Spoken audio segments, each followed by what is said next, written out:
와우. 안녕하세요. 솔솔라이프 TV에서 클래식 음악을 소개하고 있는 클래식 음악지기 음악 칼럼니스트 최영옥입니다. 최근에 질문을 좀 받았었는데요. 제가 아는 가수가 울게 하소서라고 하는 노래를 연주하는 걸 들었는데요. 너무 좋았어요. 그런데 그분은 남자였는데 높은 목소리로 노래를 하더라고요. 그래서 좀 신기하다라는 생각을 했었거든요. 라는 얘기를 하시는 분이 있었습니다. 이러한 가수들을 먼저 일단 대답부터 해드리면 카운터 테너라고 합니다.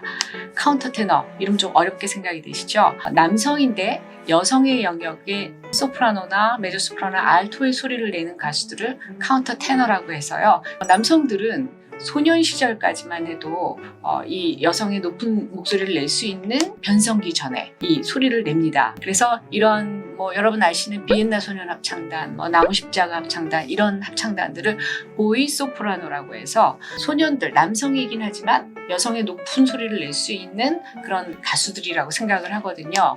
그런데 그렇게 예쁜 목소리를 내던 이 가수들이 변성기가 지나고 나면 그전에는 고운 소리를 내다가 엄마 밥 좀 하는 변성기가 되면서 이제 남성적인 목소리를 내게 되죠. 그러면서 남성 영역에 이 성악 발성으로 들어가게 되는데요. 우리가 예전에 클래식 음악 역사에 대해서 이야기를 할 때 바로크 시대 얘기를 한 적이 제가 있었습니다. 클래식 음악 초창기 시대였는데요. 이 바로크 시대에는, 그리고 바로크 시대 뒤를 이어서 고전파 시대, 낭만파 시대 초기까지만 해도 여성이 모든 행사에서 제외가 됐었습니다. 아시다시피 유럽은 기독교 문화권이기 때문에 여성이 노래를 하거나 모든 행사에서 나서지 않아야 된다는 성경적 구절이 있었기 때문에 모든 행사에서 여성이 배제가 됐거든요. 그런데 예배도 드려야 되고 또 파티도 열어야 되고 음악회도 열어야 되는 상황이 되다 보니까 특히 성악 부분에 있어서는 남성들만으로는 한계가 부닥치게 되죠. 물론 남성의 이 성악 영역에도 테너도 있고 바리톤도 있고 베이스도 있지만 그보다 높은 톤의 목소리가 반드시 요구되어지는 노래들이 꼭 필요했기 때문입니다. 그래서 사람들이 여성을 앞에 세울 수는 없고 대신해서 생각을 했던 것이 이 보이소프라노들을 활용을 했거든요. 근데 문제는 이 보이소프라노들이 어느 정도 훈련이 돼서 노래를 좀 할만하면 변성기가 오게 되는 겁니다. 그러면 다시 또 이 보이소프라노를 찾아서 해야 되는 이 수고로움과 또 여러 가지 어려움에 직면하게 되는데요.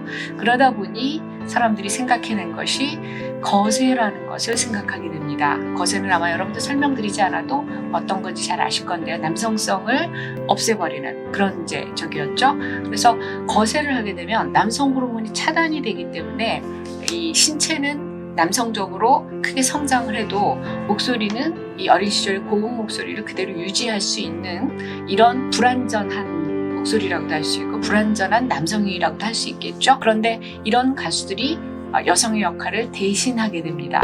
이런 가수들을 카스트라토라고 했습니다. 그래서 여성이 나설 수 없었던 유럽에서 바로크 시대, 고전파 시대, 낭만파 시대, 나중에는 낭만파 후기에도 잠깐 존재를 했었어요. 그래서 여성 대신에 오페라에서도 이 카스트라토들이 여성 역할을 했었던 것이 이 시기에 대표적인 오페라 공연에서의 모습입니다. 그래서 바로크 시대의 대표적인 오페라 작곡가였었던 핸델 같은 경우에는 이 오페라 작품에 등장하는 여성들은 카스트라토가 맞는 경우가 굉장히 많이 있었고, 제가 아마 바로크 음악 시대 때 특징을 설명할 때 기교를 굉장히 많이 쓰는 비르투오소들, 그러니까 기교를 많이 쓰는 연주자들이 이 시기에 굉장히 많은 활약을 했다라는 말씀을 드린 적 아마 기억하고 계실 겁니다.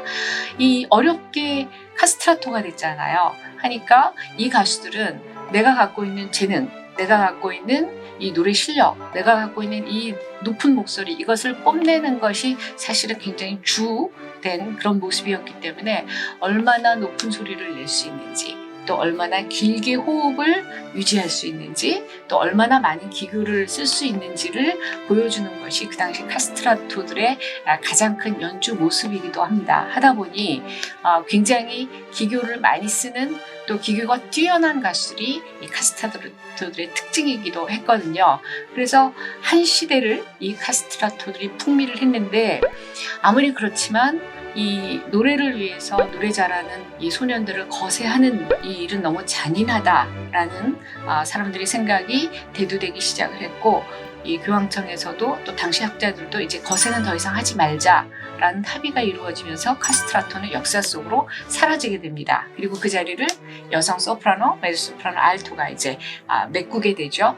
그런데 사람의 욕심은 한이 없어서 여성들이 노래를 하긴 하지만 남자도 아니고 여자도 아닌 그 느낌의 소리를 좀 듣고 싶은데 카스트라토들의 그 형식을 다시 빌어올 수는 없고 그렇지만 좀 듣고 싶어 했었던 사람들의 생각이 이 중세시대에도 카스트라토와 다르게 성인 남성이면서 카스트라토 같은 발성을 또 훈련을 해서 그러니까 머릿속으로 공명을 해서 소리를 내는 카운터 테너라고 하는 가수도 있었습니다. 근데 이것이 없어졌다가 이 카운터 테너를 다시 현대로 불러와서 거세는 하지 않지만 정상적인 남성이 이 발성을 훈련해서 높은 소리를 내는 카운터 테너들이 오늘날에는 이제 등장을 하고 활약을 하고 있습니다.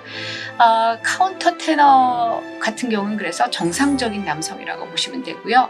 카스트라토는 이제는 사라진 거세한 성악가들이라고 보시면 될 것 같습니다. 소리를 비교를 해보면 카스트라토가 굉장히 통통 튀는 피아노 소리 같다면 이 카운터 테너는 높은 소리를 이 공명을 해서 소리를 내기 때문에 마치 파이프 오르간 같이 울리는 소리로 내는 것이 이 차이점이기도 하거든요. 그래서 어쨌든 그러다 보니 오늘날에는 잘 공연하기 어려웠었던 이 바로크 시대 오페라나 모차르트 초기 오페라 주로 카스트라토들이 활약했었던 그 시대를 재현할 수 있다는 것도 오늘날 우리가 좀 더 풍요롭게 음악을 접할 수 있는 좋은 기회가 된 것이기도 하겠죠.